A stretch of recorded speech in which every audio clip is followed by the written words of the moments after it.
Greetings, Patrick here. 8 questions with, and just as I come on, half of our town's first responders are on the roll. I hear like 4 or 5 different sirens going. Uh, it's always interesting. Um, well, welcome to the show. Here we are on a fun Wednesday. We're going to be talking with filmmakers John and Debra. Uh, Debra Markowitz and John. I think I'm saying his name right, Masan, which I'll find out. We threw John in at the last minute because John and Debra are husband and wife, and they also co-own the studio that they produce films in.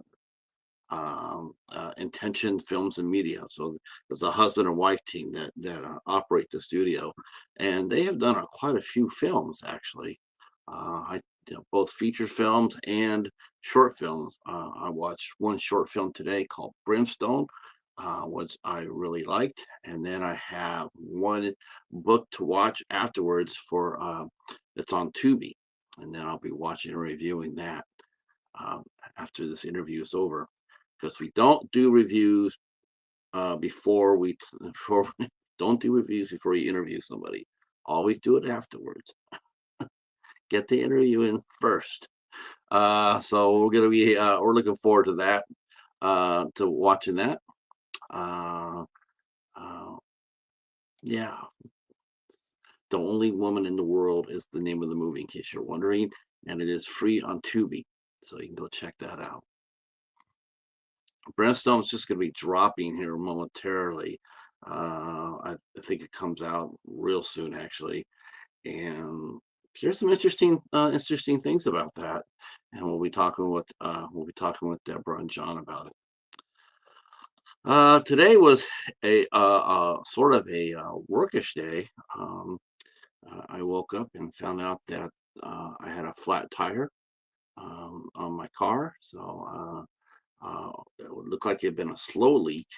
So I managed to make it over to a local tire store, and yeah, so we went over there and kick it for a couple hours while they put some new shoes on the old Roger Young, and then I came home, and I didn't mention this yesterday, but I'll mention it now. We also had fun yesterday with the house. I noticed that I started seeing yellow jackets inside the house, so I'm like, well, that's not good.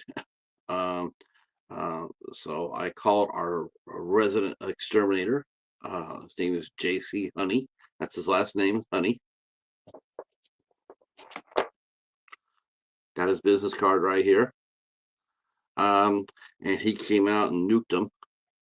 And he says that they should be out of here within a matter of days. The nest will probably be dead within a day, and then the remainder of them will just die off. If a yellow jacket is cut off from the hive, the nest, they die. They can't survive very long. And so he just says, just wait till they drop, and then you can just pick them up. Because I told him, obviously I had worry about Paladin, but he's indicated no interest in them at all. So that's what I do. I see them 2 or 3 sitting on the window, and I just sit there and like, yeah, I should go ahead and engage with them and what have you, but I could just let them just go, and they'll just drop in a day. So um, yeah, but I still got to get up to where the nest was, because now there's a hole in it. Obviously, we know that, and so I got to go up there and hit it with some caulk to make sure they don't come back. At least not through there. It was a pretty unpleasant surprise. I didn't get stung yet, but and I won't, because I'm not messing with them. And and now it's cold. Before they were just hanging out wherever the light was at. That's how they operate. They operate by light. As soon as it gets dark, you don't see them or hear them at all. They generally just land wherever they're at, and they stay there because they can't see in the dark. So that's a good thing. Always an adventure here as of late. Um, so new tires and get rid of some yellow jackets. Like I said, my neighbor, he was cutting his lawn and he got jumped. There was a nest in the ground in his backyard, and he got stung 30 times. He's really fortunate he wasn't allergic to that. That could have been really bad. That could have been fatal. I'm not allergic. I've been I've been stung by bees and hornets before, and no reaction. So, of course, I'm always worried about the cat, you know. So, um, okay, that was exciting, all right? Let me tell you what's going on with the channel. Um, yeah, some news for the channel too is we are taking our month off per year, and that will be in November. We won't be doing anything live in November other than the ISC show, and yeah, that's it. That's all I thought about doing. What maybe watch parties. Maybe I'll do that because that takes no energy at all. Let's just find some, you know. So I might do watch parties because we've been watching a one Haley Bennett movie a month, and I sort of like to keep that going. That'll be fun. But otherwise, as far as Eight Questions with is, it's going on hiatus, and I'll be still be doing pre-recorded dollar theater, but that doesn't take any effort at all. But as far as doing live streams go, other than the ISC show, you know, that's always happening. I'm not going to be doing anything else. No guest appearances, none of that. Um, yeah. So hopefully we'll be celebrating the fact that the Yankees are still playing, or will be wrapped up in the World Series. They're playing right now. We had good news yesterday. The Yankees did win 9-6. Came back. Now they're down 1-0 so far. Let me see real quick. Um, yeah. Hopefully we can push it. We can push it to to the next game. We'll see. Right now it's the middle of the third, and still 1-0. So the Yankees bat need to get warmed up and at least try to get a lead. Obviously, so we'll see what happens. It's obviously if they win, they win. They continue to play. If they don't, they go home. Hey, Anthony. Anthony went to the store today and he had chicken and rice, success rice, and he had water and bread. And he's going to see the New York Knicks tomorrow. Pretty good. Um, so what's going on with the rest of the week? Tomorrow we have a double hitter. We have a double hitter. And we'll be going across the pond and talking with we'll be talking with Catherine Shannon tomorrow at 3 p.m. here. 3 p.m. We're talking with Catherine Shannon. She is a filmmaker and also a festival judge. So we'll be talking to her about judging festival films, and yeah, that'll be interesting. That'll be very interesting. Um, and we're gonna check that out. We're gonna be very excited to talk to her. Just as we are talking to Deborah. Deborah is, like I said, Deborah. I mean, I like talking with multi hyphenates. Deborah is, she runs a film company. She acts. She produces. Catherine acts, and she does judging for festivals. Um, so I like talking with people who have multiple talents. And when we come back, we'll be talking to a pair of other artists that have the skills. Filmmaker Chase Stein and cinematographer Bruce Bales will be here with us. And this will be Chase's first. I think this is his first film that he's made, but he is also a cinematographer as well. So he moved from being a cinematographer to a director. And watched his short film, The Valley of the Devil. Excellent. It's excellent. Excellent. Really, really good. Really good. I could wanted more from it. It was top drawer. Um, and he'll be here at 8 o'clock. Him and Bruce will be here at 8 o'clock. Now I've seen Bruce's work in a movie called Remote. And that's a that was a great film too. And they're both Iowa-based artists, so you know how we like to go to Iowa. On the 11th at 9 p.m., we'll be doing a watch party for Christy. Might be joined by, hopefully, I won't say it because I'll jinx it, but we might be joined by a couple of guests for that. Christy stars Haley Bennett and Ashley Green, and we'll be on Tubi, and you guys can join us to watch the film. All right, our guest is here. The doorbell has rang. There is so much to talk to Deborah and John about, so let's get going.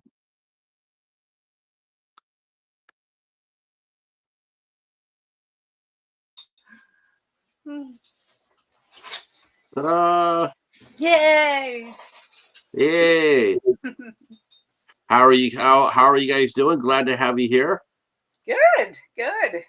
We're awake. That's a good thing. I'm gonna see if I can make the screen a little better and see if you guys both fit in that. Let me check that out real quick. For a little bit. He's a lot bigger than I am, so he's squishing in. Yeah, that. Or I can put you. No, that's all right. I'll go back. Okay. Got to have you both on here. Yeah. That's what everybody's here for. Well, welcome to 8 Questions With. Wow. Looking at you guys' background here, we actually might even be here a tad bit longer than normal because there's just so much to talk about. You guys you guys do it all. A multi-hyphen is what we call it in the business, where you wear so many different hats. Acting, producing, you run your own studio. You also work in New York, Long Island. You've helped the film industry there. You've raised money for your community, your film community. $150 million. Through the Long Island Film Festival and the Nassau County Film Commission. I mean, you guys have done a lot of things, plus the studio on top of that. I guess it's safe to say that movies are your life. Pretty much, actually. Yeah. Like now, vacations, we make movies. That's our thing.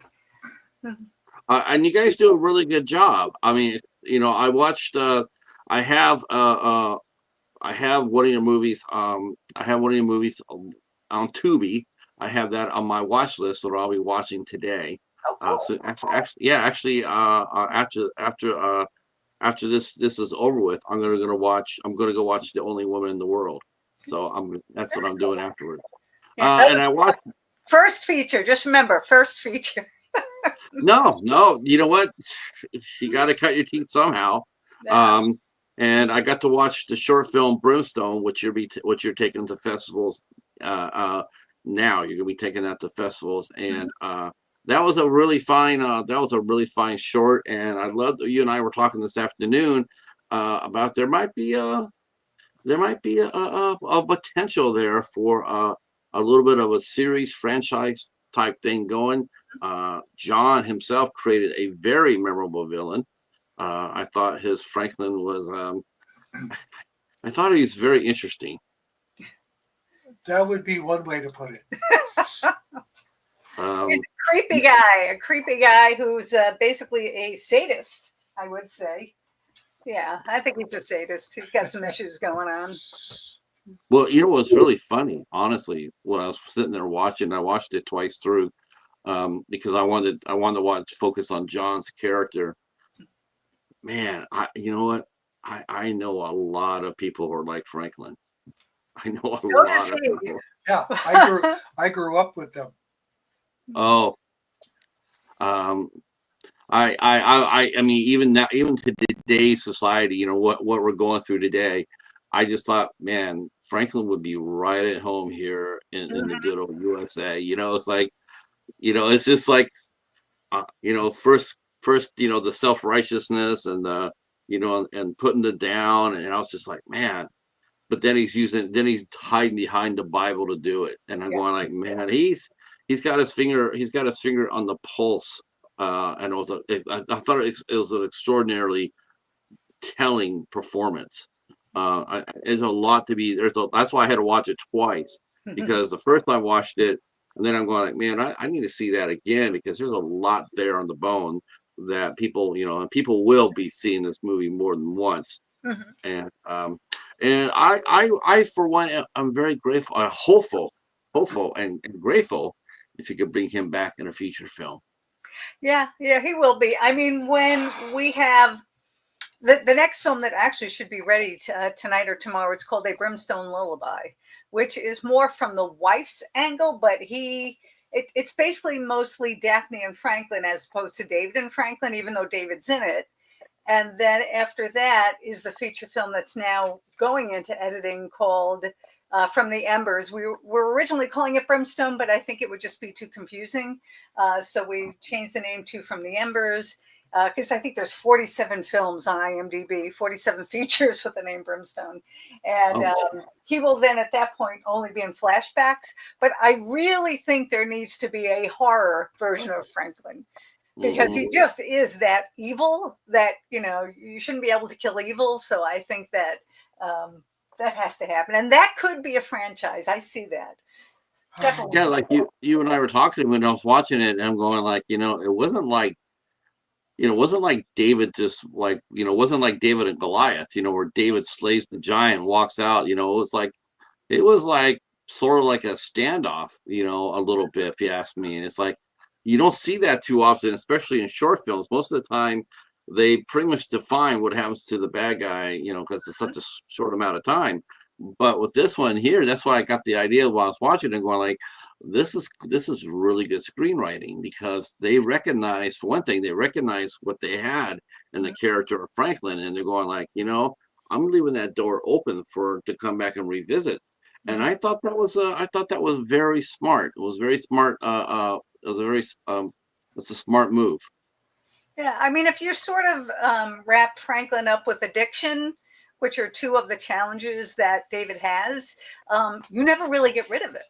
I mean, you can be No. clean, but you don't get rid. It's always there in the background. So when I was writing it, because John and I talk about everything when each of us writes, and it's sort of like, well, is Franklin actually going to be the father, or is he going to actually be the addiction? And so he's kind of really Mm. both. He's the addiction due to the trauma that he suffered in childhood at the hands of his father. So it's kind of both of those things. Um, this is just one of many films that you guys have worked together and have created. But we definitely need to go back to see each one of your guys' story individually, and then we'll work up to where you guys met and how you guys became a powerhouse producing team, making films together. So we'll go with ladies first. Deborah, so tell us a little bit about your background in film. How did you get started, and what drove, what guided you to this path that you're on now?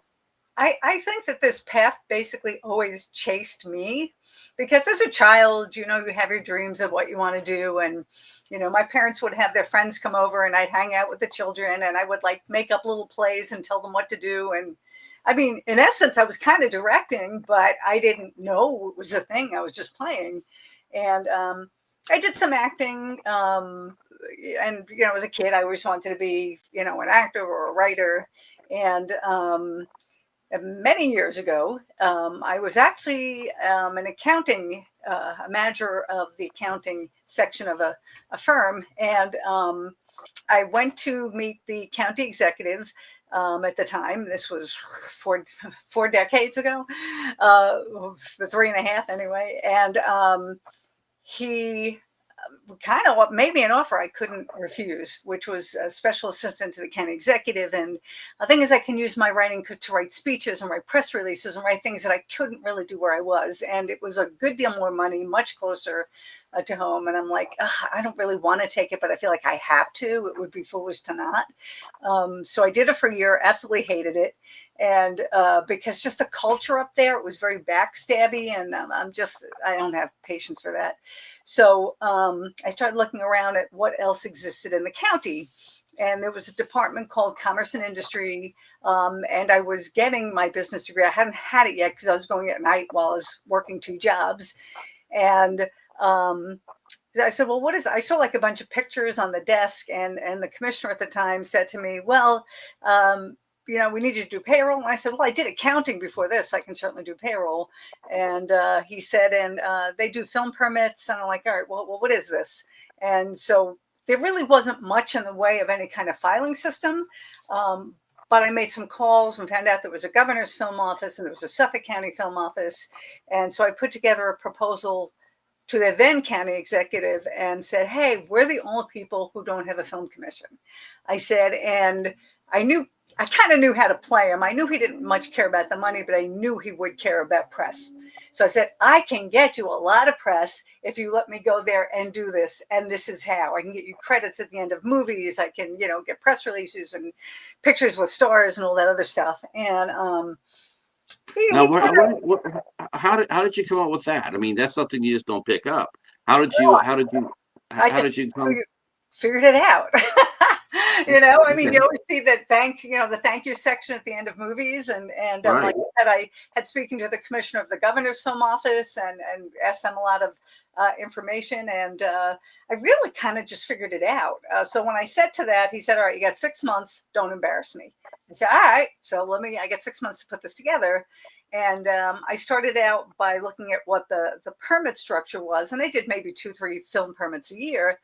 But the way that it was like a 10-step process, I'm like, why is this a 10-step process where I can do it in 2, you know, or 3 tops? Right. So we cut the days down to me literally being able to do a permit overnight as opposed to 10 days.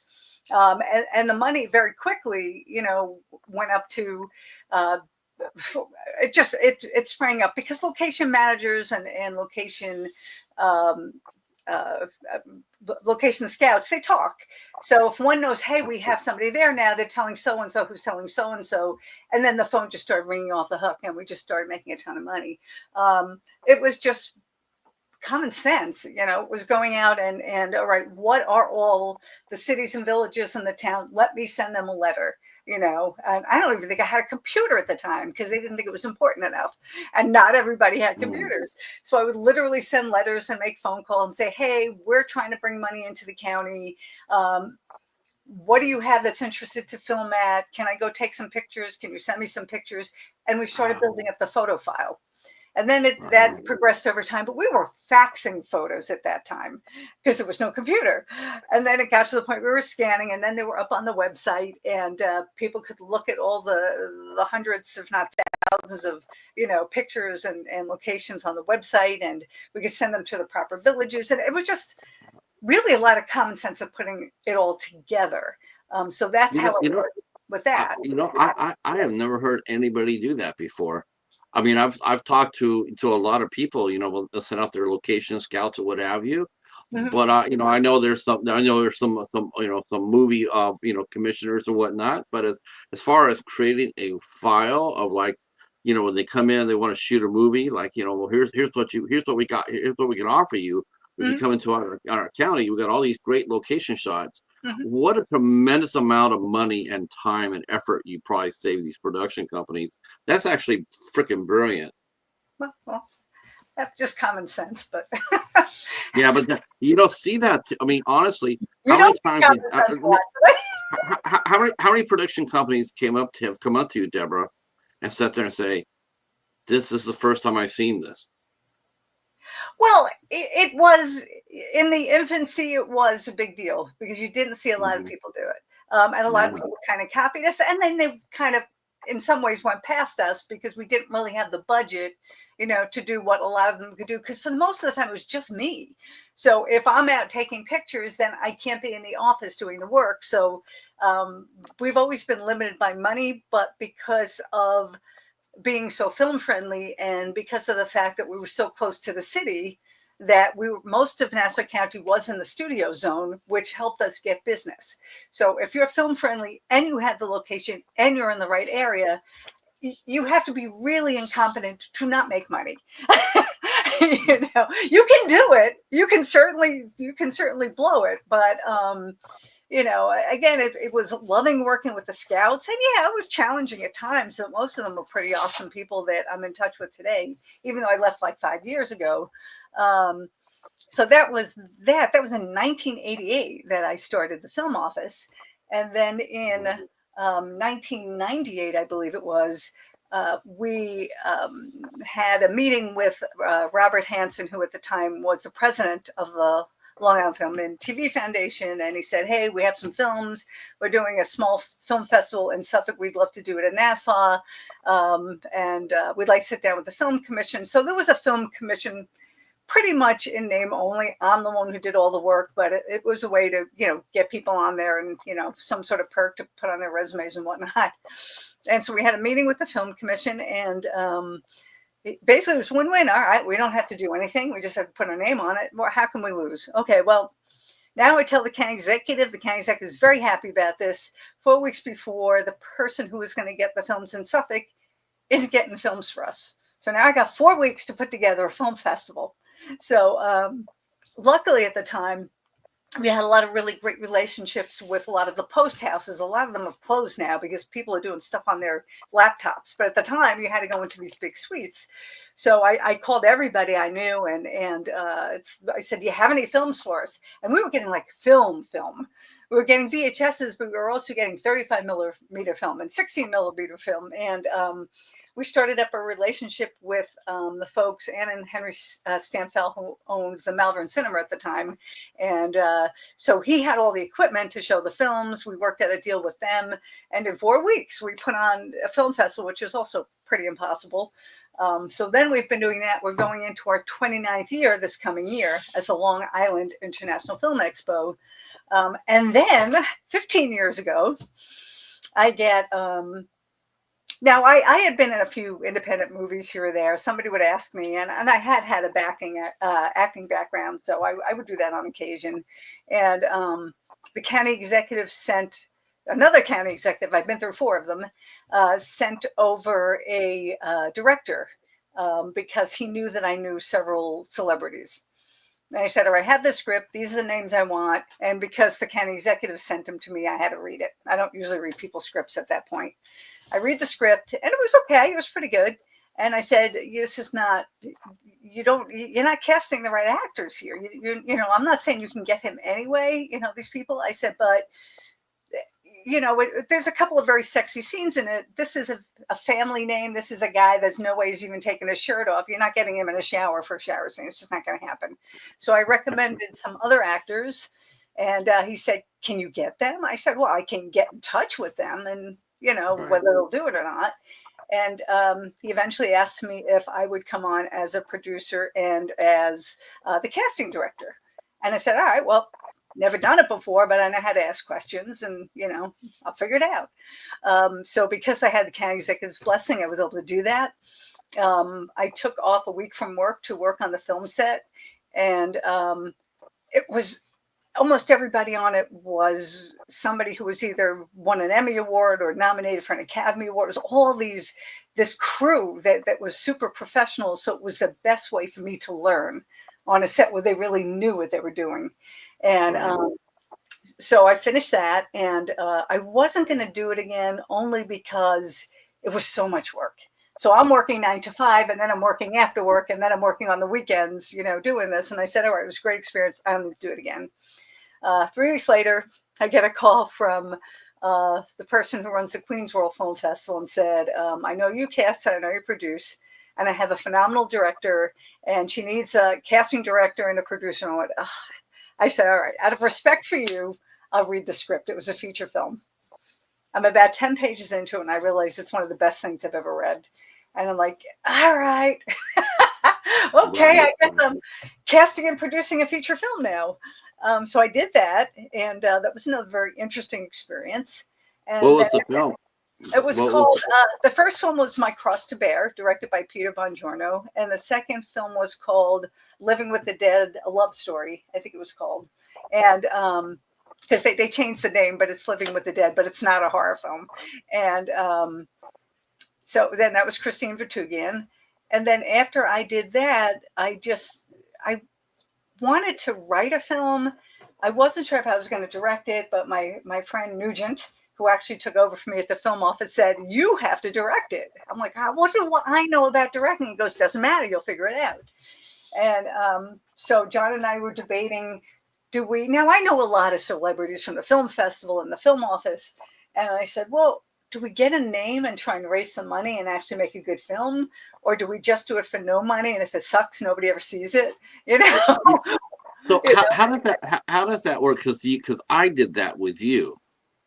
I did a little something like I never do this, Mhm. but and that is, when you have a position where you can get a hold, like you have the insider's position, like you can get a hold of maybe a potential actor and actress that most people couldn't get.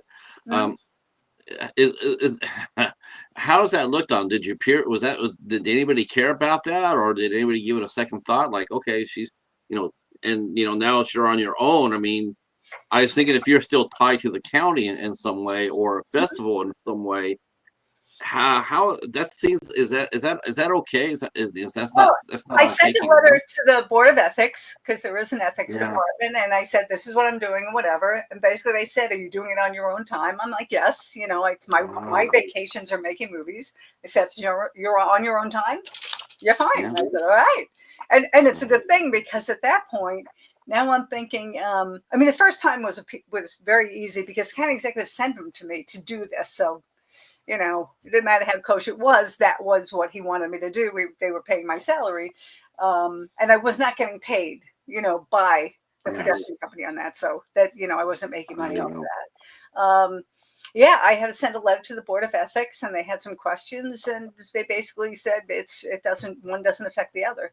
I don't put No. my films in the film festival. My own films, they don't go in there, so I don't have that conflict. Yeah, I've never had a problem. I've always been, upfront with everything. But you don't have anything to do. You don't have anything to do with the film festivals anymore, right? I mean, you're I your own filmmaker, right? Yeah, I still. I'm actually the president of the Long Island Film and TV Foundation that runs the Long Island International Film Expo, but I don't put my own Uh, films in it. right. Yeah, I can see that now. So Yeah, yeah. I'm like the only, I'm the only Long Island filmmaker. I don't have a Long Island premiere because I touch everything on Long Island. So it just kind of it's really bizarre, but I still think you should be able to premiere your film. I don't know about entering it, but you still should be able to open it. I mean, that's totally right and ethical. I mean, if your local cinema wants to show your latest film, then they should be able to do that without no problem. No one's gonna say if they anything want about to, that. if they want to do that, like when I did, as far as my own films, first of all, shorts aren't gonna go anywhere. That's just, other than film festivals, you're not going to really see them anywhere. Yeah, I did have contracts with Shorts TV and a few other things, but you don't make any money on it. No. When I did The Only Woman in the World, I did that specifically as a learning experience. Because I wanted to write a feature, I wanted to do a feature.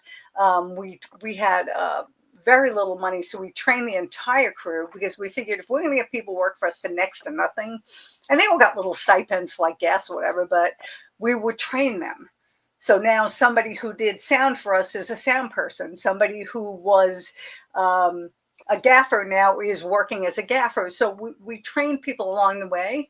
And what I do now for my projects, because we just don't have a lot of money, but everybody gets something. And they know that when I get hired, they get paid more.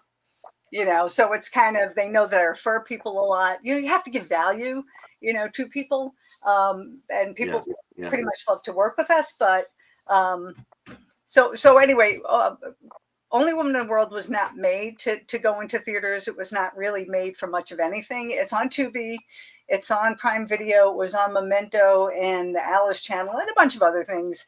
But I soon learned that you can show your film thousands of times and make like $600. It's like you're not making. Isn't that something? I mean, It's that's horrible. just Horrible. it's absolutely disgraceful. Yeah, it really is. It used to be like, when Amazon first started out, they were just dying for anything. Is your film 90 minutes long? Yes, we want it. And filmmakers ending to make some decent money, but Mhm. now it's like, Not now it's like they have to watch what 30 was it 50 to 65% of the movie before they get any sort of revenue. Oh, I didn't even know that. I Yeah. hadn't even looked at the report in ages, but I just had to pull it up recently, and we're like, that's all this ever made.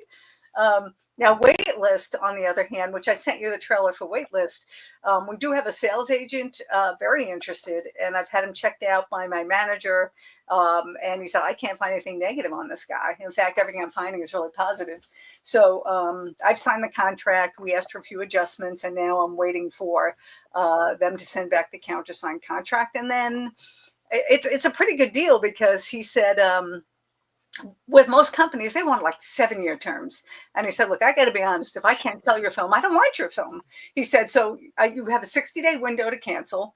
He said, because I can't make your money in 60 days. He goes, and I know I can make you money in 60 days.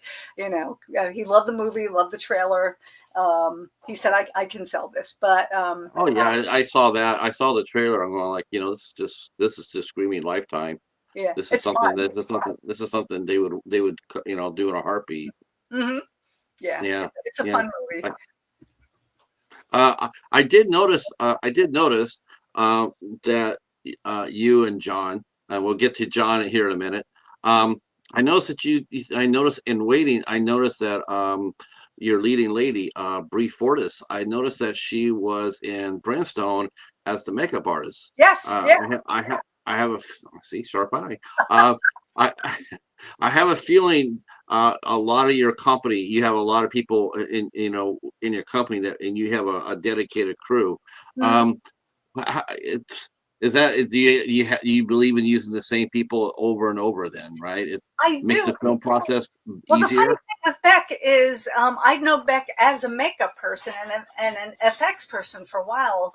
I think she did makeup for some of our movies, or yeah, she did. She did makeup for some of our movies. And when I did Waitlist, it originally was a 1-day short film, and the reason I used Beck was we had gotten a new camera, a Red Komodo X, and whenever we get a new camera, we always do one thing for free.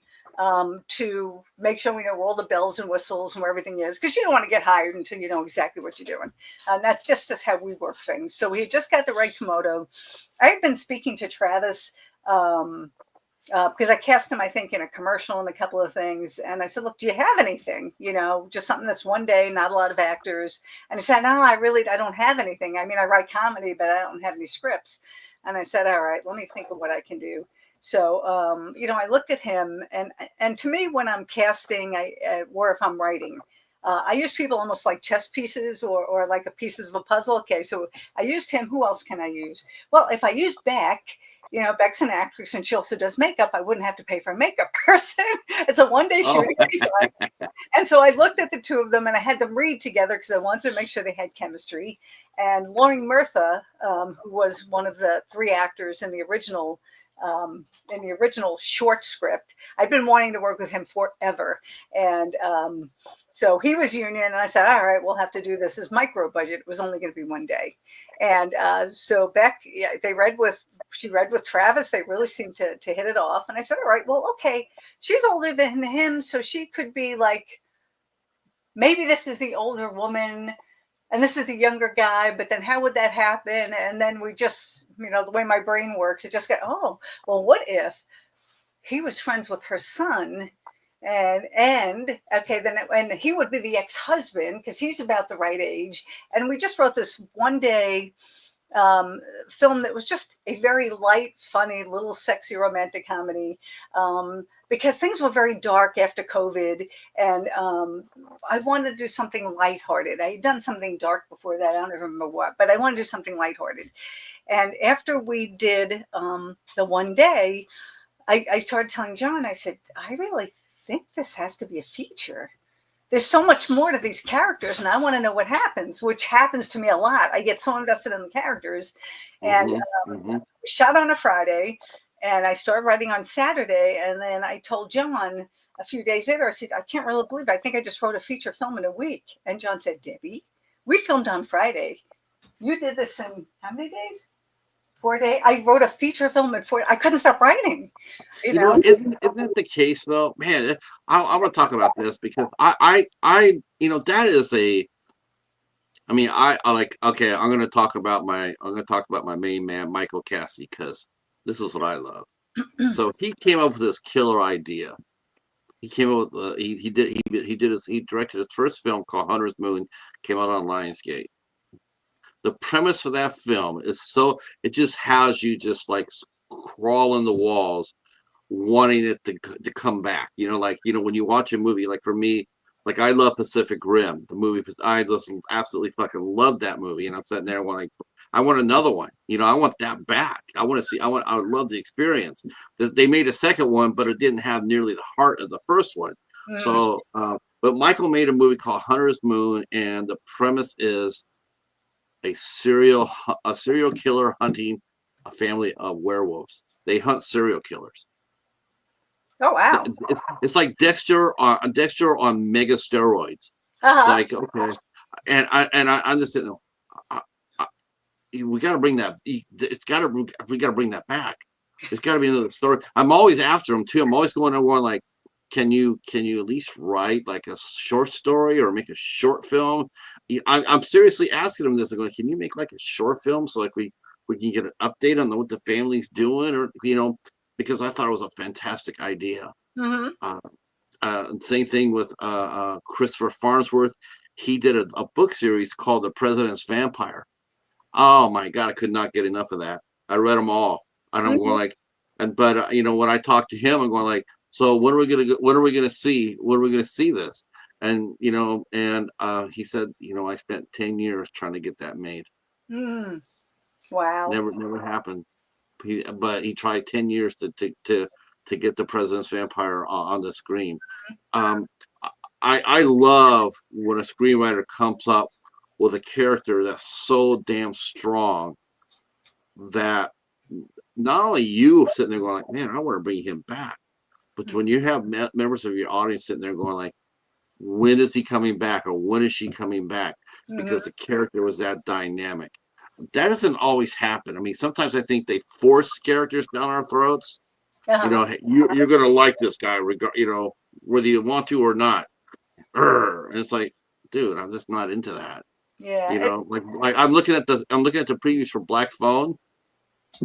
That does not move me in the slightest. They look so forced. You know what I'm saying? It's like jamming it down your throat. Like, here's a sequel. You're gonna like it. And it's like, I don't think so. Because there's no heart here.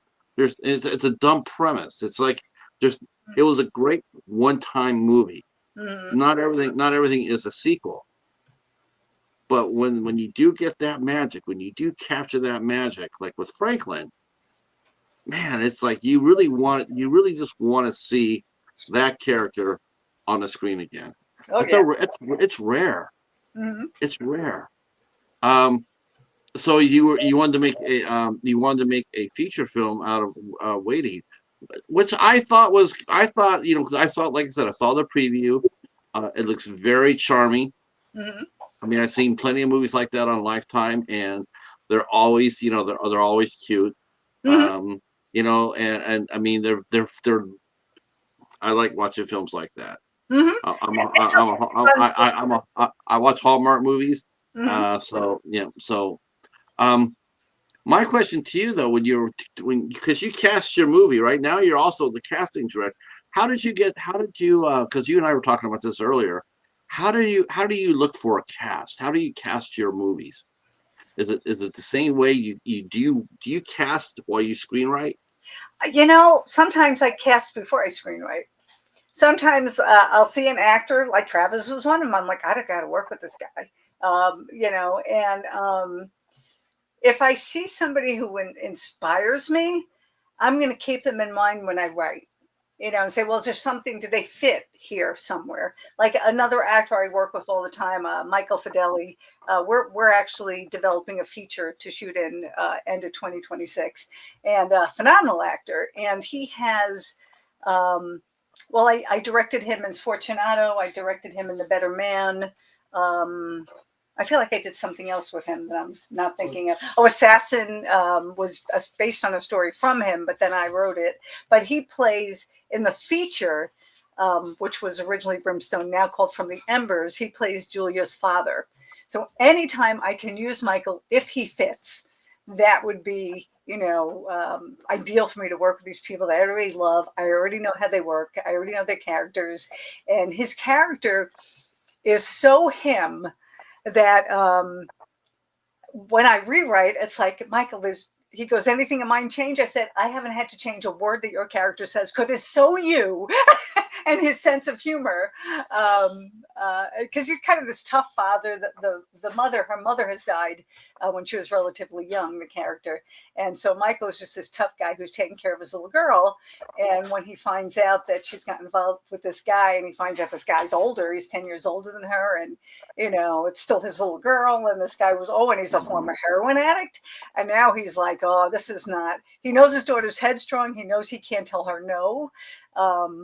But at the same time, when she walks out of the room, he turns around to David Herrick, who is Travis's character, and he goes, okay, just understand something, my friend.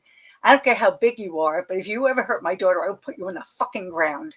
And he's like, yes, sir. Right. And that's just how Michael is, too. If anybody hurt his kids, But right. It's just such great chemistry with them. They work so well together. But when I write, if I'm writing for me, and there's an actor I want to work with, I will think about what I could write where they will be featured best, because that's where my best work is going to come from. I try and take part of the person's character and put that of the person's real character and put that into the character that I'm casting. My very first movie, The Last Taxi Driver, starred Robert Clahessy from Blue Bloods, who is one of the funniest people you ever want to meet in the world. And so, yes, I wrote the script. He called me every day for 2 weeks going, okay, when I say this, can I say that? Do I mean this? What am I looking for? And then even on set, I kind of let my actors improvise a bit. We'll try it. If it works, it works. If it doesn't, we go back to what I wrote. But the funniest stuff in the whole movie are things he just came up with. And trying not to laugh while he's doing this was so hard because you never knew what he was going to do. But I took that character and kind of incorporated a lot of Bobby into that. And so, yeah, I will often write with the actors in mind, usually before I even have the project. But if I'm casting for somebody else, if I can use somebody that I know, great. But a lot of times it means either putting out a casting call, because I have a lot of actors that follow me. If it's a big job, then I have to go to all the big backstage and everything else. But a lot of times I know the actors that are going to fit.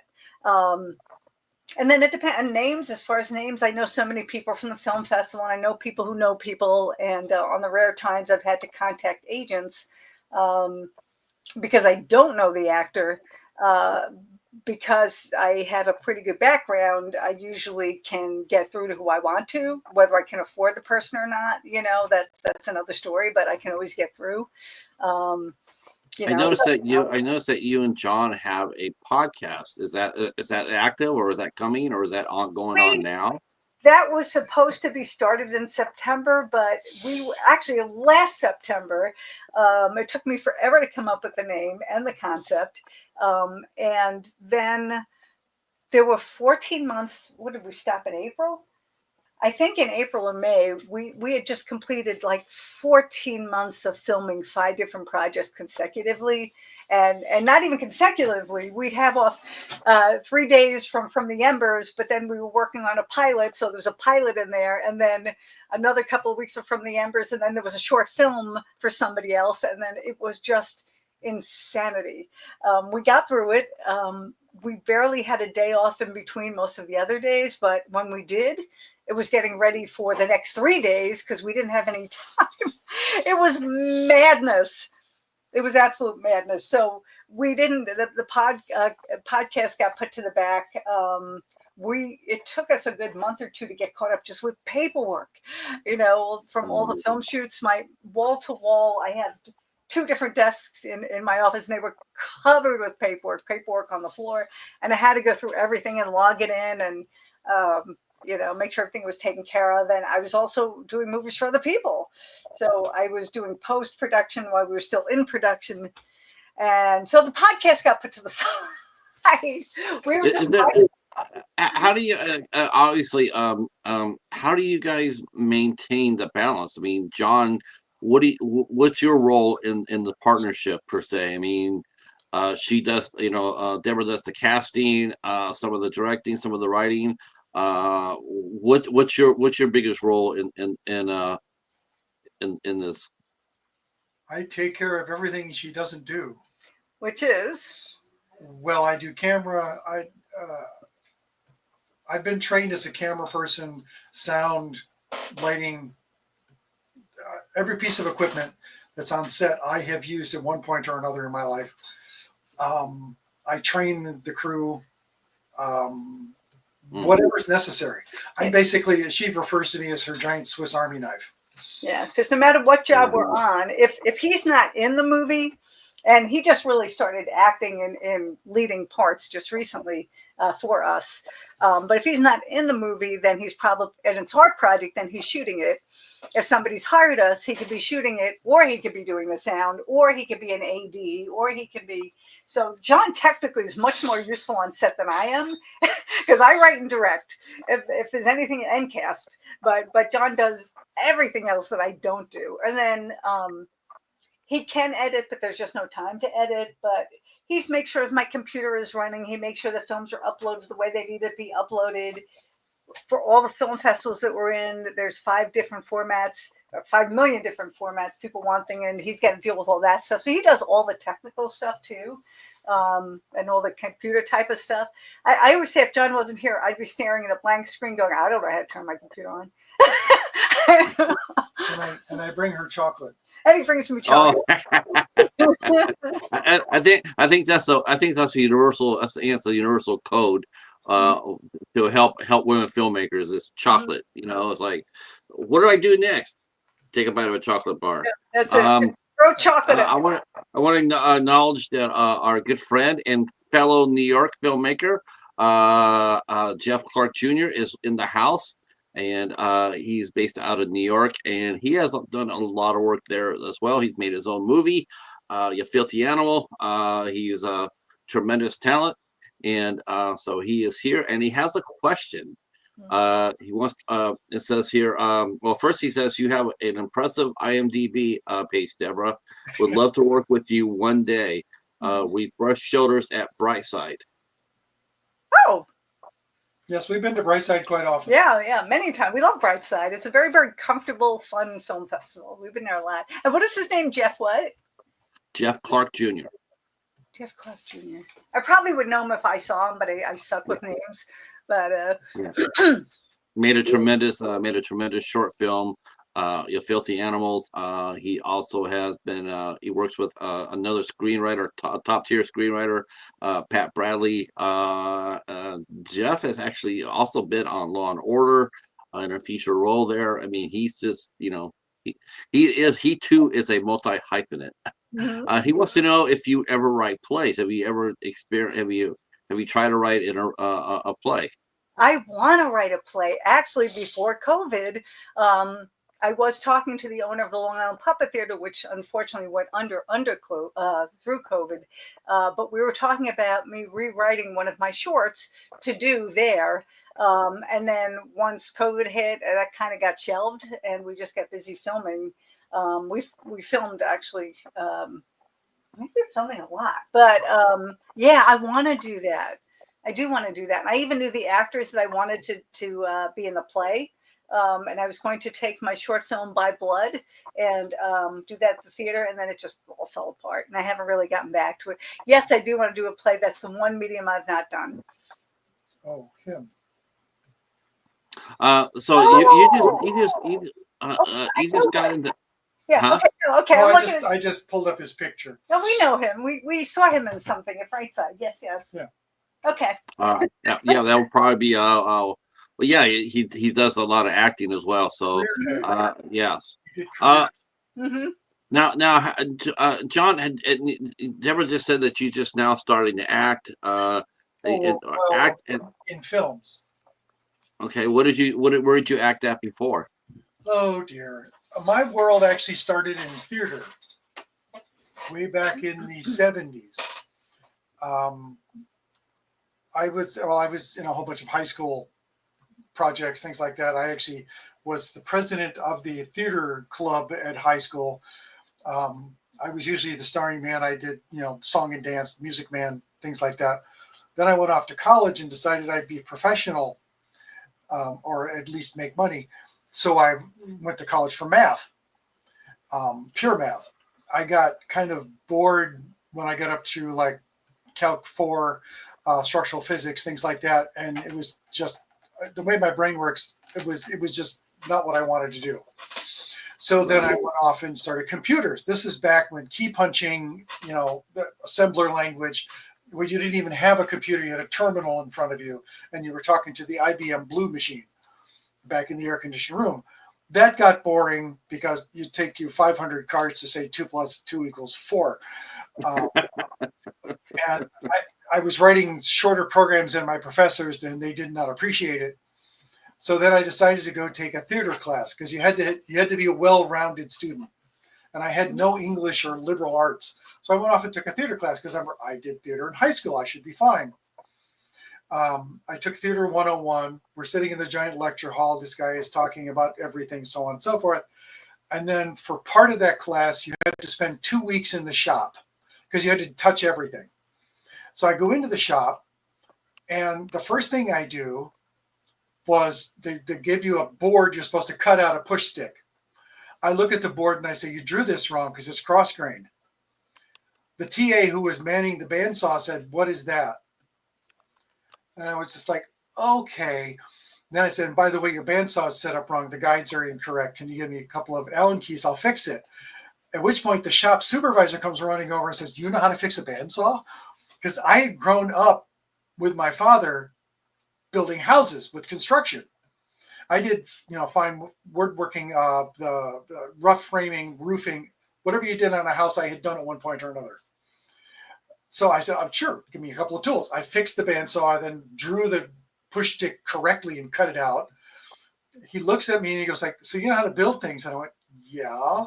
He goes, can you build me a platform? So he gave me some lumber. I built a platform. He goes, can you help us out in the shop? 2 weeks later, I get hired by the college to be the assistant shop supervisor.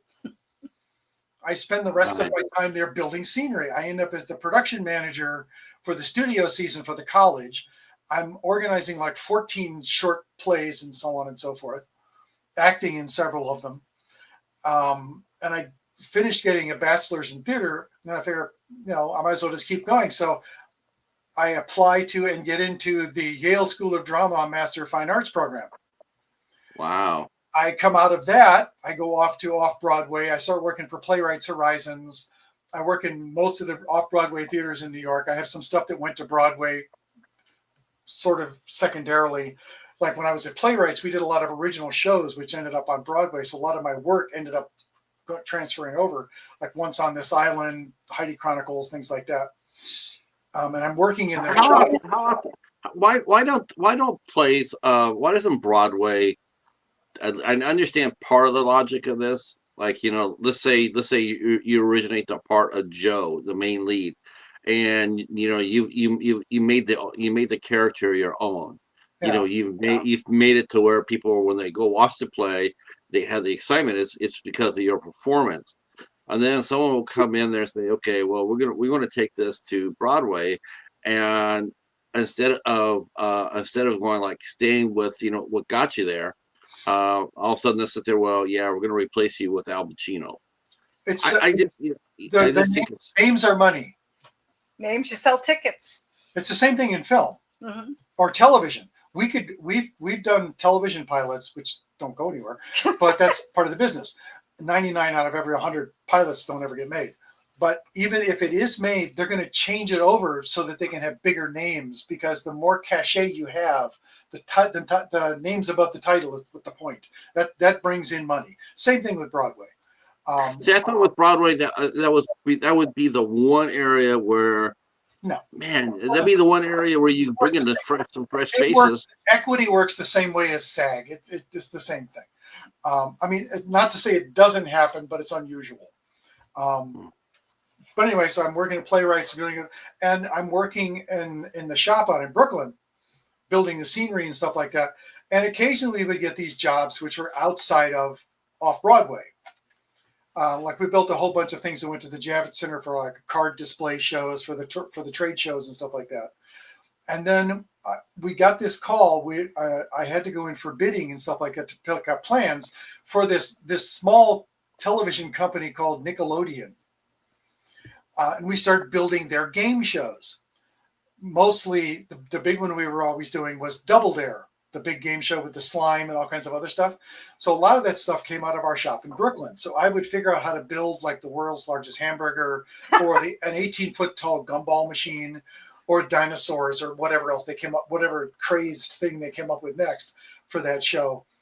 And then we got a call from Win Thomas, who was the designer for Spike Lee for 40 Acres and a Mule.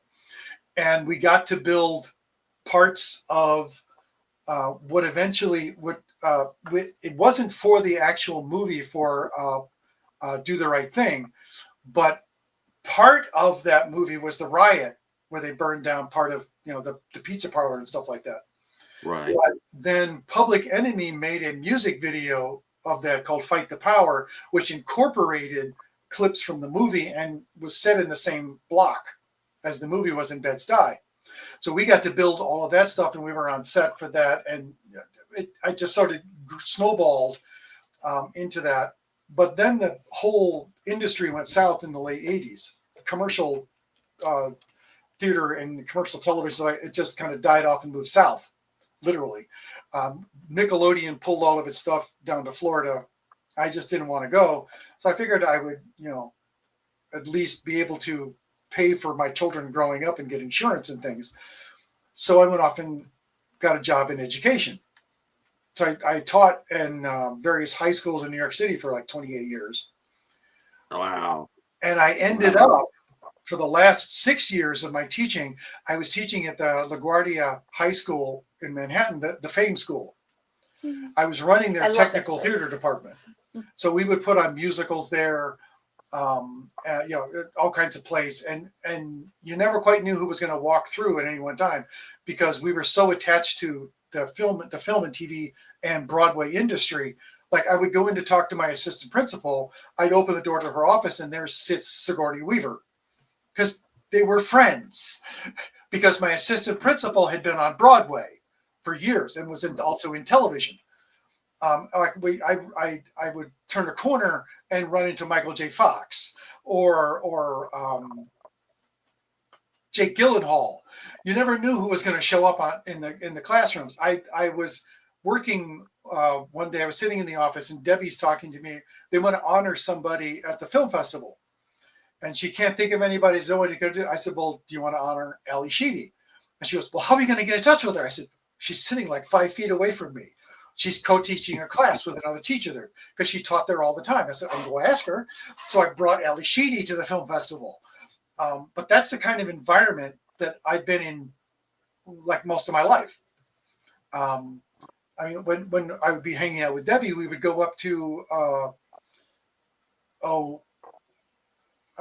house. I can't think of his name.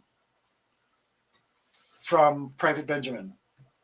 Oh, Armando Asante. Yeah. Sorry, my blank. I could see his face, but I couldn't think of his name. Or all of these people we know personally because of Debbie's work with film and stuff like that with the film office and my thing on Broadway and the theater. So we actually met just before I started working at LaGuardia. I got divorced, so on and this, that, and the other thing, and we ran into each other. She was not going to date anybody from the industry. I didn't. Yeah, that was one of her hard rules. Code. I didn't date anyone. But I wasn't in the industry. I was a teacher. Right. She knew nothing about my past, about anything else I'd ever done, but I wasn't in the industry, so I was okay. Mm-hmm. So we start dating, we get together, so on and so forth. And eventually she says, "I need to do something so that I can figure out what makes directors crazy." So I say, "Well, fine, we'll do it. I'll help you out." So I run the production. She puts together the entire thing, and we make The Last Taxi Driver, which she's looking at as a horror film. And I said, "No, it's a comedy because it has Bobby Clohessy in it." And it was a comedy. And then it just kind of snowballed from there. I teach. I don't know. I didn't know this, but I taught myself how to use cameras. I taught myself. I mean, I knew about sound from Yale because I had to do sound design and things up there for various plays. Every time Debbie Now, says, did Deborah know your back? Did she know your educational background? she knew I went to Yale, which Oh, she yeah. didn't think was real. No, I knew it was real. I just said people actually go there. But so I figured we actually met online, and I read his Oh, profile. okay, the modern way. Yeah, we met on a dating site that Yeah. doesn't exist anymore. So I read his profile, and I said, well, he's either going to be hilarious or he's going to be a real jerk. But he lives close by, and if nothing else, he can fix stuff. So he sort of described himself as a Yale-educated construction worker. It's kind of funny. And we met, and we kind of haven't been we spent the first of all, I don't say it anymore.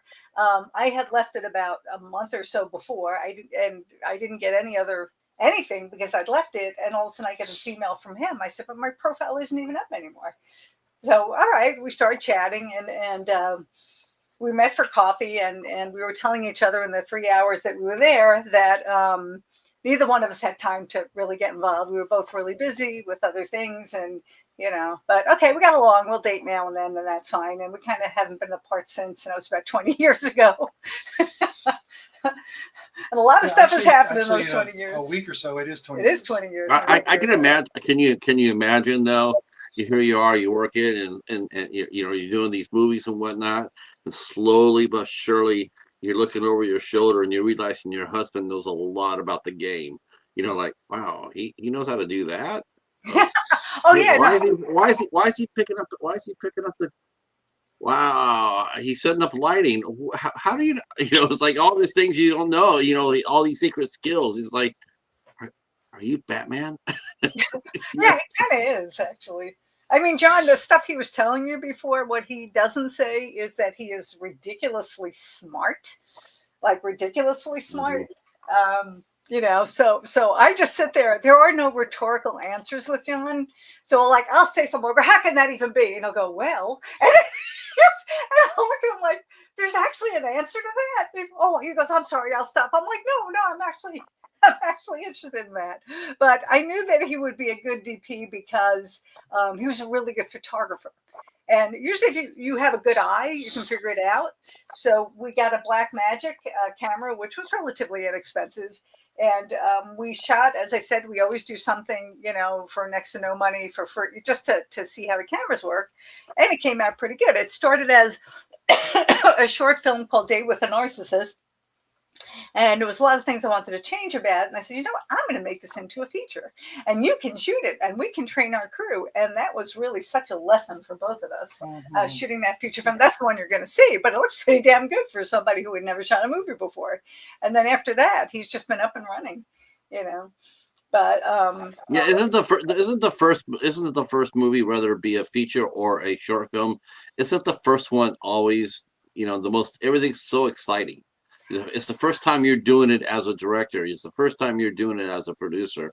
It's the first time. You've acted in them, but this is the first time actually creating. And you want to make sure you get everything right.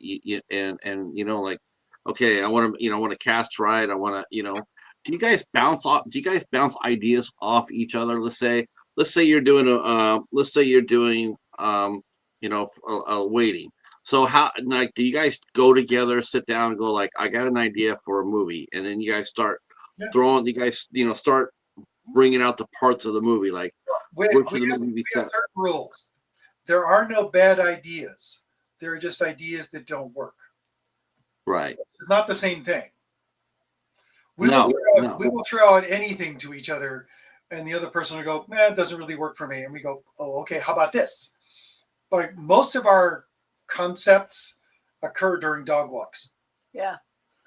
In the park. Well, that's that taxi driver story. He said, wouldn't it be funny if there was a taxi driver who... Well, I was complaining about teaching, how all the kids were like zombies. Well, that's how that started. So you'd be sitting there talking to them, you got 35 kids in front of you, and they're all just staring blankly. And it's like, how do I even know they're alive? Which turned into this whole zombie thing. Yeah. So the last taxi driver, the story of it is a taxi driver who refuses to give up his license when pretty much most, like 90% of the inhabitants left are zombies. But he's not giving up his license no matter what. So it's just this silly, goofy thing that we were walking around the park talking about, and it just got sillier and sillier. And then we talked about doing a whole series about what if certain groups of people turned into zombies, and people just didn't know. If you were a teacher, would you even know if the kids were zombies? You wouldn't. So You wouldn't know that now. I mean, you can probably, you'd be, yeah. I mean, I've seen the videos of the New York subway, and it's like, I'm just like, I don't even know, half those people are already aren't zombies already.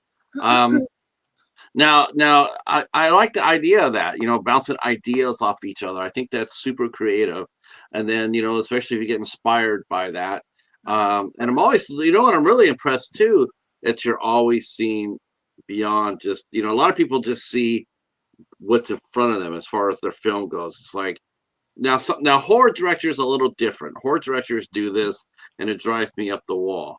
And that is, a lot of times a horror director will come out and they will make a movie.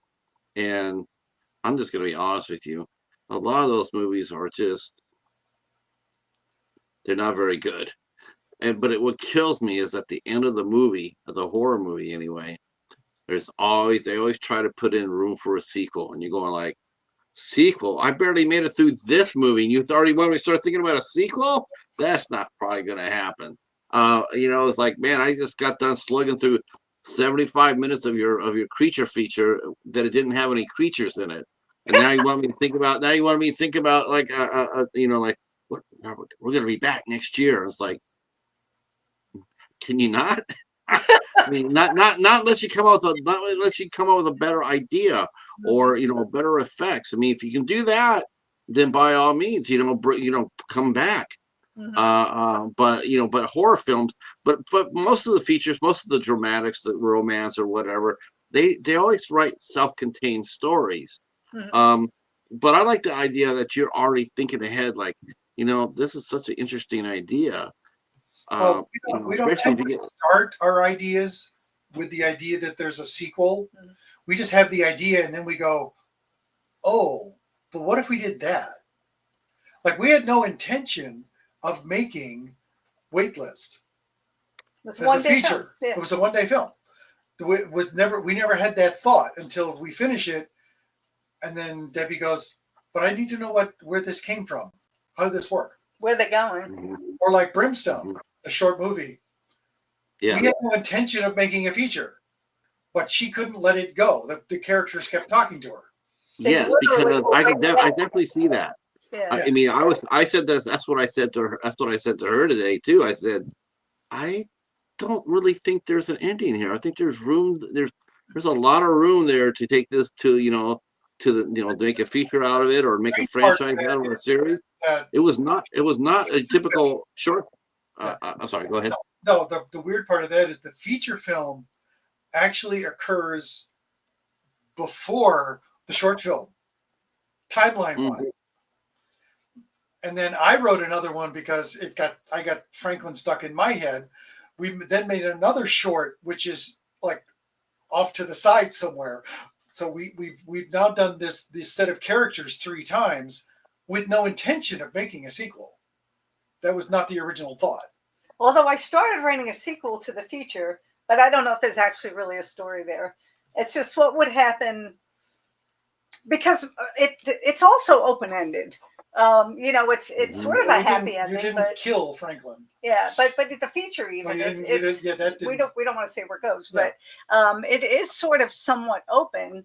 And I said, well, what would happen if? And so I'm about 13 pages in, and I just put it aside. I don't think it will be another feature, but they said, well, what would happen? Would he actually, would he stay? What would happen if, because I'm interested. It's like my characters become real to me, but so, and I don't know, again, I just put it to the side, because if I have to write something, I write it and I leave it there. But it took me a long time, at least a week, to know that there was a feature in Brimstone. Like I said, I don't know if there's something there. There's an idea I have there, but I don't know if it's anything. I still don't know. And I'm posting every day on Instagram. I don't know, maybe. I kind of have an idea. And then after a week, I went, this is a feature.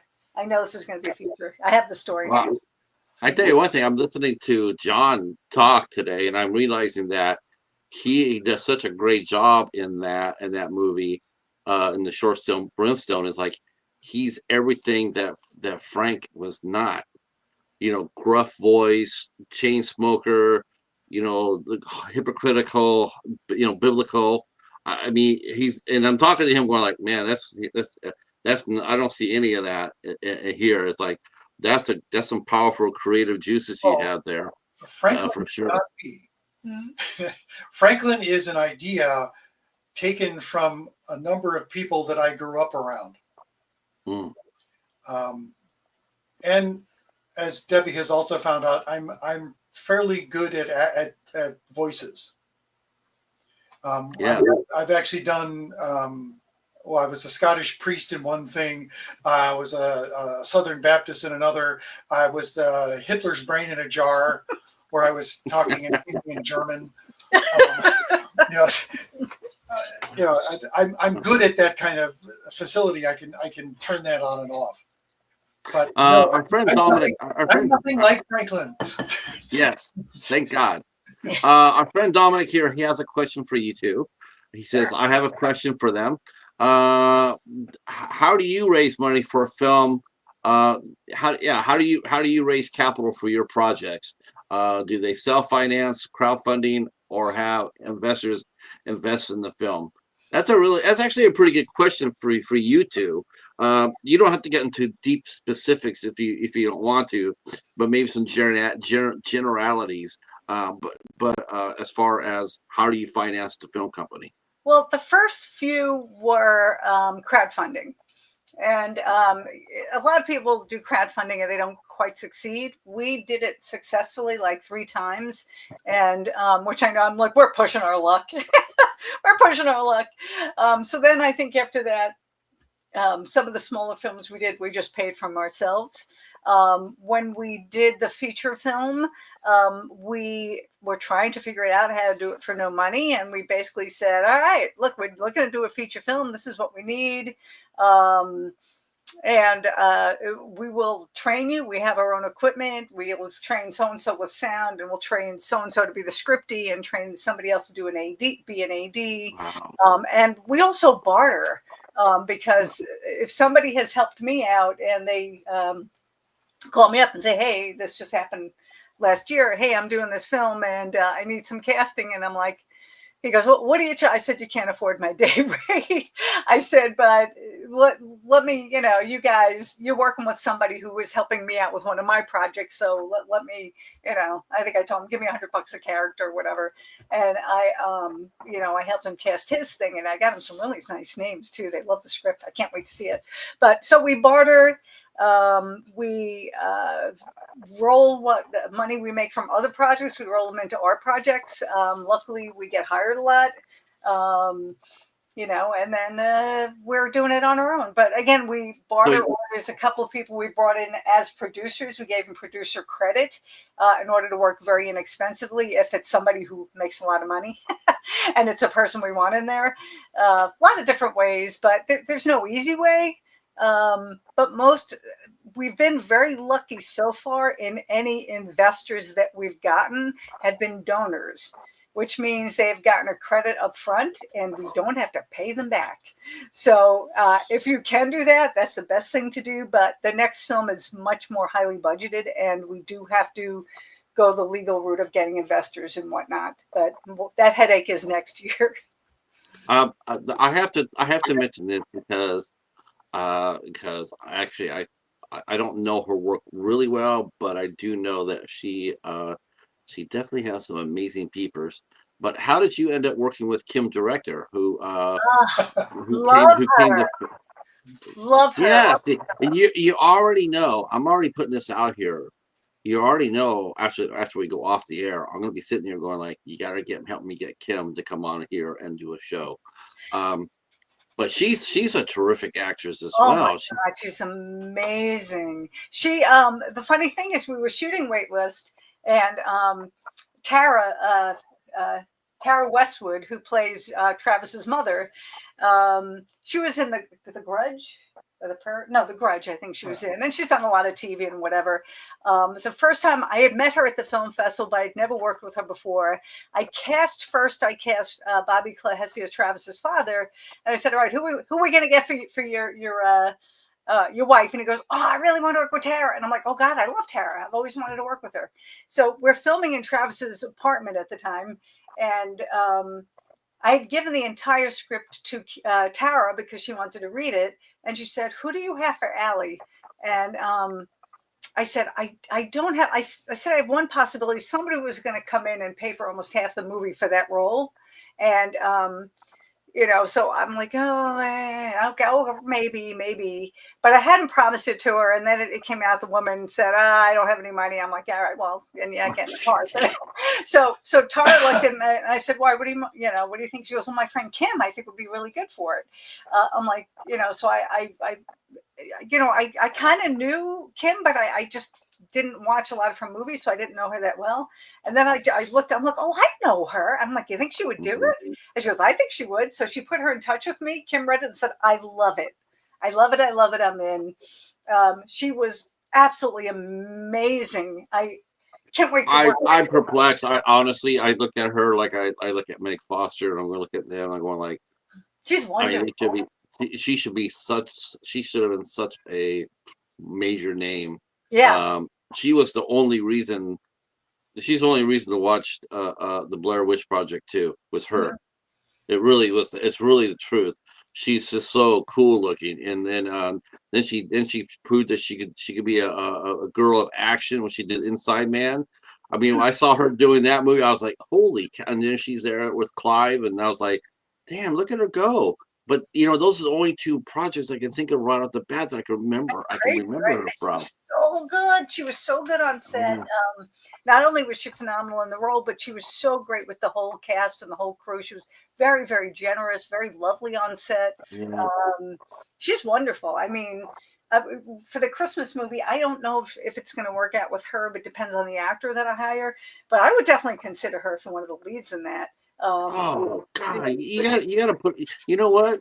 Don't make the actor work. Make the actor work with her, not her with the actor, because she's worth it. She really is. I think her doing a Christmas movie. Yeah. It depends, because we do have our mind on somebody for the investors, and we'll see. But there's another role too. It's I can't really get into all the specifics yet. We have a lot of work to do on it. But yeah, I definitely want to work with her again. I'm like such a huge fan, and she's so stunning. Have you ever seen her in person? She doesn't even. No, I've always seen her. She's so perfect. She doesn't even look real. It's like, do you like what do you use? Because I want it. Yeah. And she said, she's allergic to the sun, so she never goes in the sun at all. No, she's alabaster, I think. Absolutely flawless. It's beautiful. Yeah, her eyes are like, like they remind me they're like Alexandra Daddario. Her eyes are stunning. Meg Foster, hers. I mean, there's just Mel Heflin, who I just had on the show. She's a independent actress, does a lot of horror movies, but you know her right away because she's got the most beautiful blue eyes. It's just like, holy cow, that's Mel Heflin. It's like, now like, who's in this movie? Oh, it's Mel. Because you see her eyes and you instantly know it's hers. Yeah, her eyes really, they're otherworldly. I mean, they're so gorgeous. That is so cool. I saw that on the cast list that she was in the trailer. I'm going like, holy shit, that's Kim director. I have to ask about that. I would be totally remiss if I didn't. A Christmas movie, that would be fun. That would be fun. So as far as like, you and I talked about this too, Deborah, and I definitely want to talk a little bit because this was fun. I sort of like shut it off a little bit because I wanted to save some of it for this, and that is, we're going to talk a little bit about finding stars. Like, you are a casting director, you have a big swath of acting talent. So talk to me about, what do you look for, and give me some of the names of that you worked with, some of the young actors that you worked with that have, like, how do you know when they're going to pop?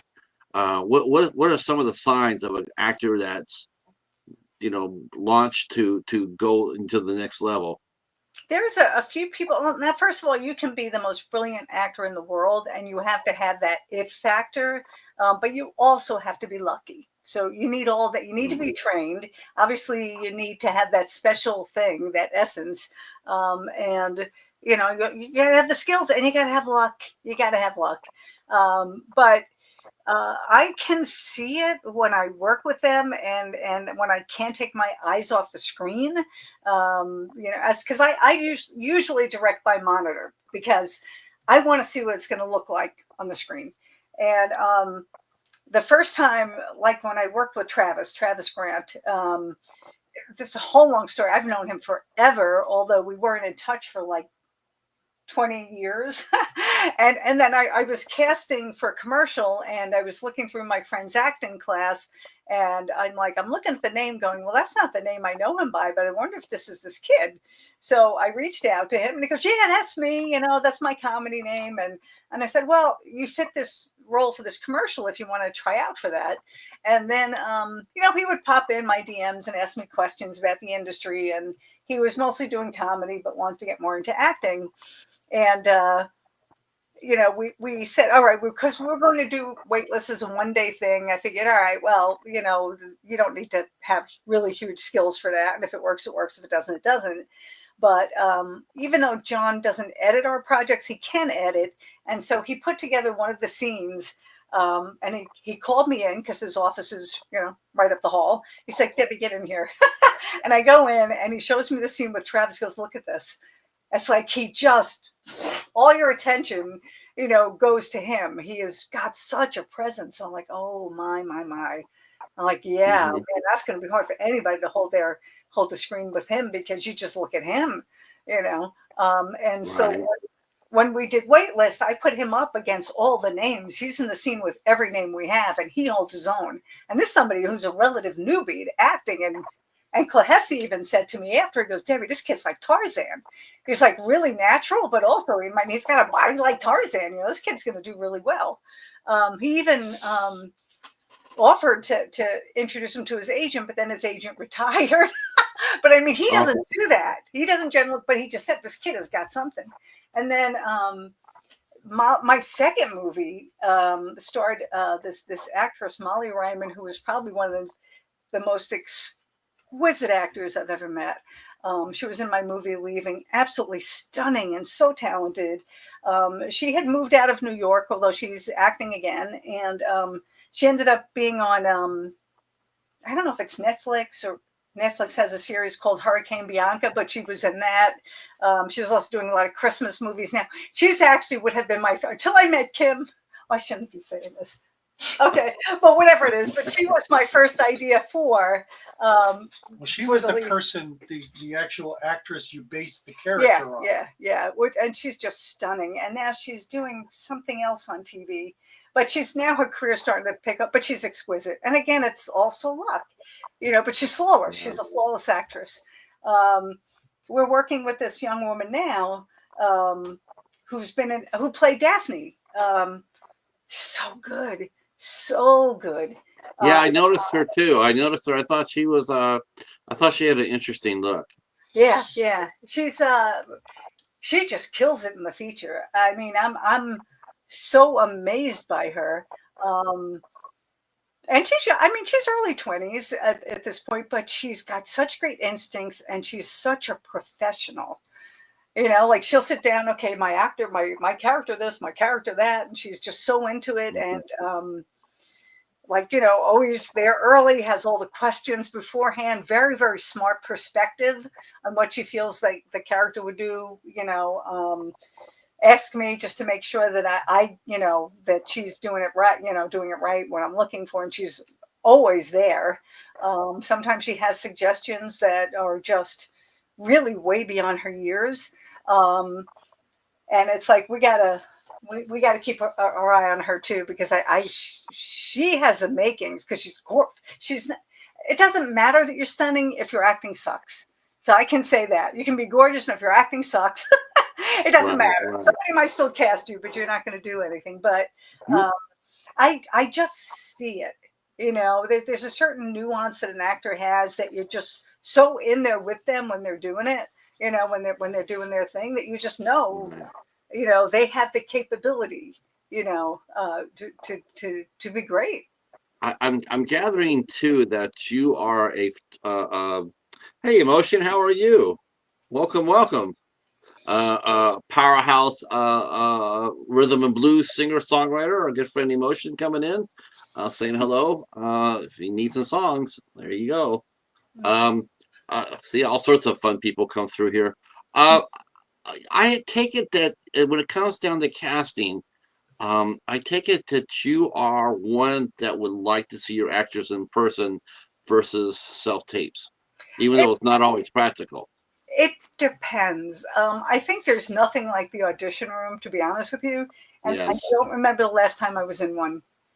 Because if I'm writing with the actor in mind, first of all, I don't audition that much anymore. I mean, if I'm You, casting for somebody else, I'll have somebody send me their reels, and then I'll say, all right, these people are the possibilities. Um, but sometimes I just give people like my thoughts, and it's like, that's what we want. And then there's no reason to even do anything else. We might have them do a self tape because since it's not, how can I say, it's not done consecutively. Like we don't have 50 people lined up coming into the room for a day. It's like, hey, this person reached out. Let's see what they're like. And I'm not but you one. could, but you could. I mean, I think probably going forward, I bet you have seen your casting, your audition calls have gotten bigger as far as people coming in. Like when you said that you like the casting process, you like the like the process, you like the audition, you want to see the person. I can tell you right now, you just made best friends with probably half the people I've talked with. They really do miss, to actually going out there and meeting the Yeah, casting agent, and yeah, I kind of do miss that too. I kind of do miss that too. I think I don't know. I don't want to say lazy, but I think Yes, you after, got lazy. okay, I got lazy. But after, I don't want to leave the house anymore. I just want to do everything from my computer.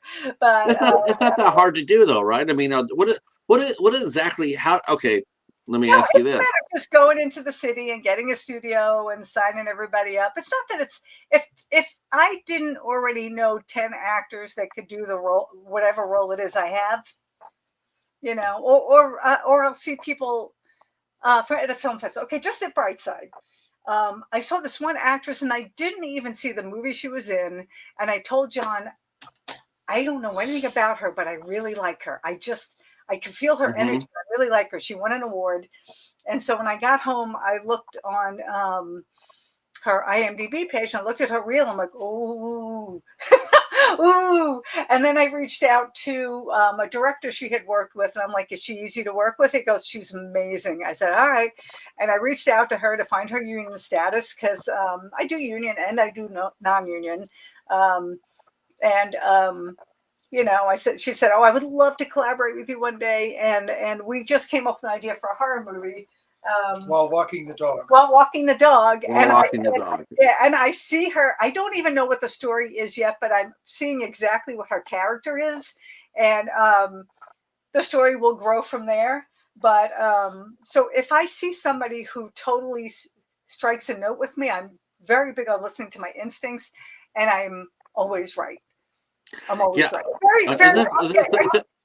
I'll Yeah. just let you know that I totally can relate to the dog walking story because if you look up on the upper right hand corner, I think there is that's my casting director here on the podcast.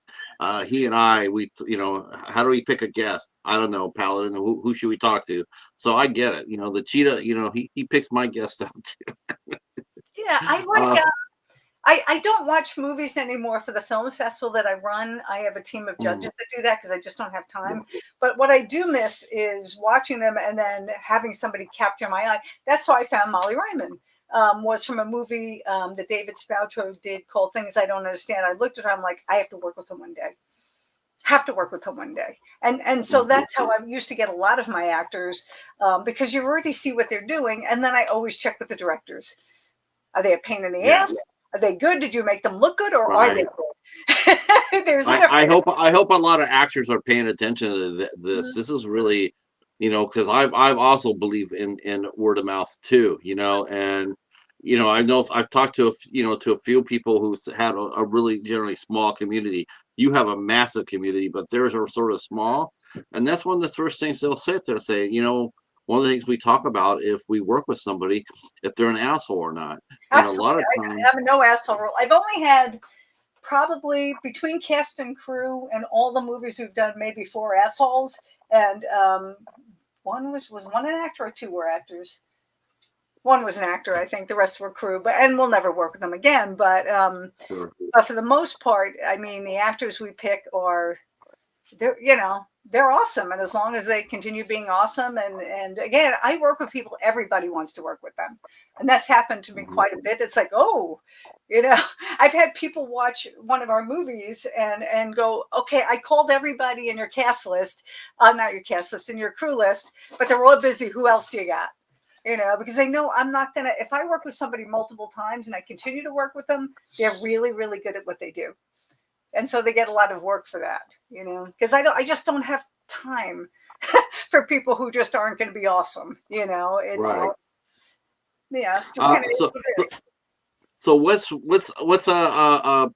what do you have planned for the rest of the year? And maybe a little bit over into 2026, besides the Christmas movie, which we just cast right now. So what else?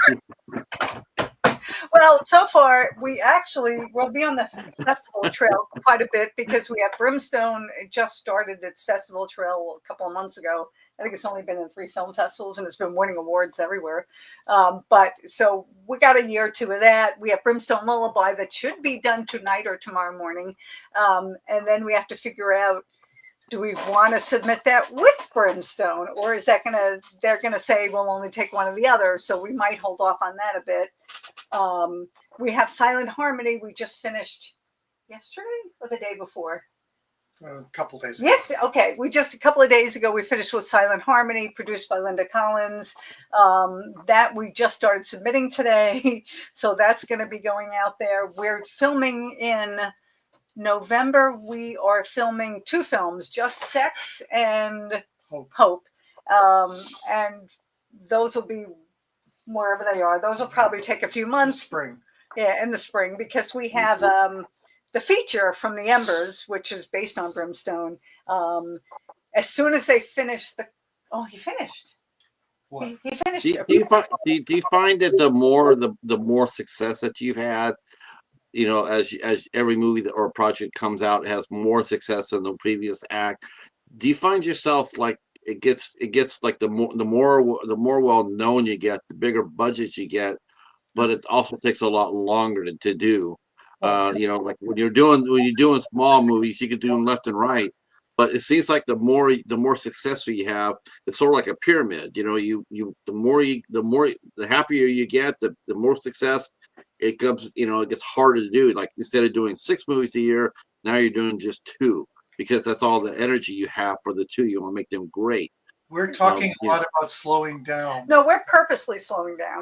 Yeah, because after that 14 months of working on project after project after project, it got to the point where I think the last big thing we did in there was Brimstone. We were filming all these other things in between filming, not Brimstone, From the Embers, the feature. And it got to the point where little things were going wrong on Brimstone From the Embers every single day. Nothing big, but it just got to the point where I was starting my morning on this effing movie. What's going to happen today? And I said, no, you know what? I love this movie. I love the actors, and I got to change that because none of this stuff is important. I'm tired, because we went from there to Bellevue to Rough Start to Horizon just movie after movie after movie. Weird. You can definitely burn yourselves out. That's one thing you really do have to be careful of. Whatever I talk to, and like my opinion is always of this. A lot of times, an artist will come on there, and as far as a short film, yes, I could see them getting doing that no problem. But a lot of times I've seen artists come out there and they'll try to produce, direct, and star in their movie. I've seen people do that. Or write, or better yet, they'll write, they'll direct, they'll act.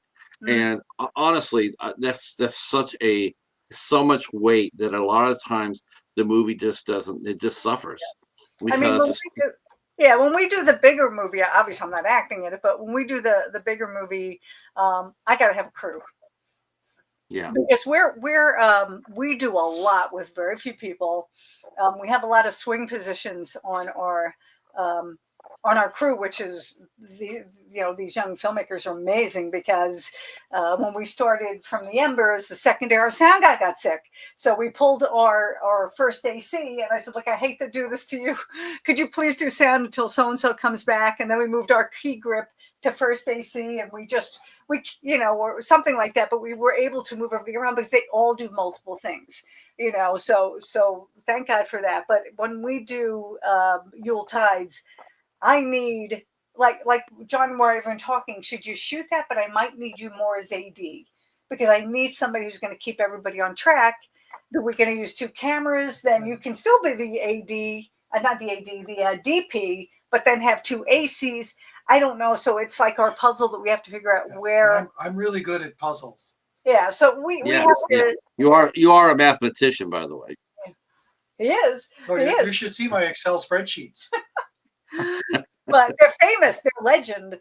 But yeah, so I have to have a crew. Now it may not be as big as a crew as it should be, but it'll be way bigger than what we have now because we can't do everything. We do all the No, post, all the pre-production ourselves. Um, John gets all the files ready, even though he doesn't do the editing. He gets all the files ready with which red cameras is a tremendous amount of work to get that done. So maybe we'll get a DIT on set that we don't usually have. There's a lot of different pieces that will have to be done. And I need, because I can't do it all myself, especially if we're going to film 3 weeks straight or 4 weeks straight. I got to have a full crew. We there will be exactly. no room for error if other people's money is involved.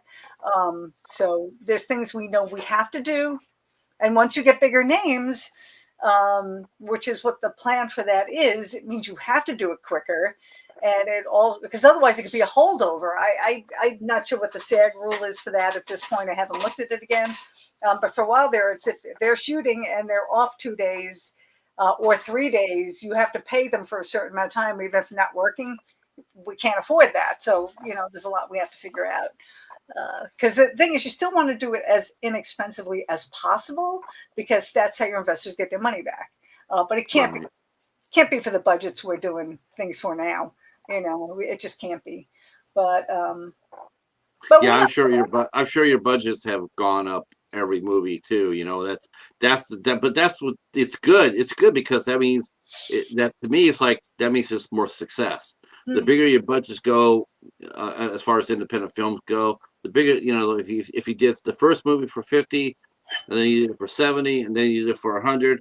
To me, that's generally saying, well, if they're doing the kind of if they're pyramiding like that, that means the movies that they're doing are hitting a target audience. They're doing well. They're making money. The films are making money. They're recouping their costs, and now they're making a profit. And then they turn around and put that back in, like you said earlier. Okay, well, I am gonna, we have more to talk about, but I'm gonna go ahead and end it now because I've kept you here a little longer than I should. I'll end it here. And I want to thank you both, John and Debra, for coming out. This has been phenomenal. Been totally enchanted with your teamwork, both as husband and wife and as filmmakers.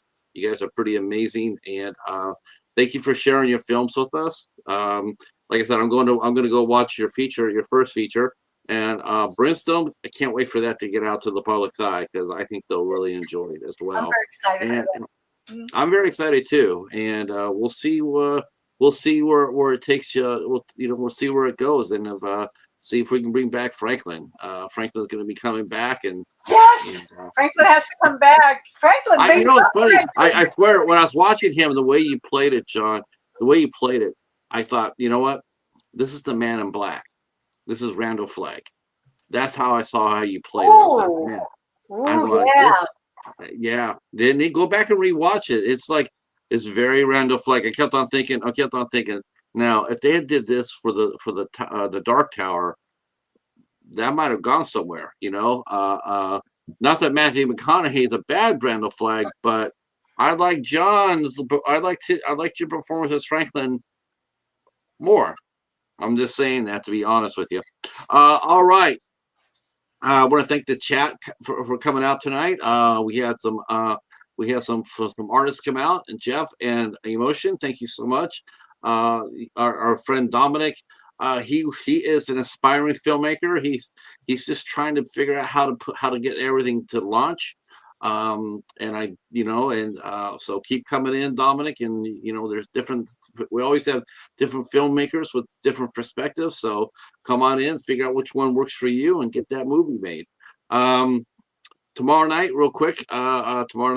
We also will be talking with two artists tomorrow. We'll be talking with Catherine Shannon, who is a film festival judge over in the UK, and then we'll be back here tomorrow night at 8:00. We'll be talking with Chase Steins and Bill Bales. They're filmmakers from Iowa, and we'll be talking to them about their new short, In the Valley of the Devil, which is top drawer as well. All right, you two stay right where you're at for 1 minute. I'm going to say goodnight to the chat. We'll see you tomorrow night we'll see you tomorrow afternoon at 3 p.m. For Catherine. And we'll see you at 8:00 here for Chase and Bill. Thanks so much for being here. We'll talk to you soon. Peace.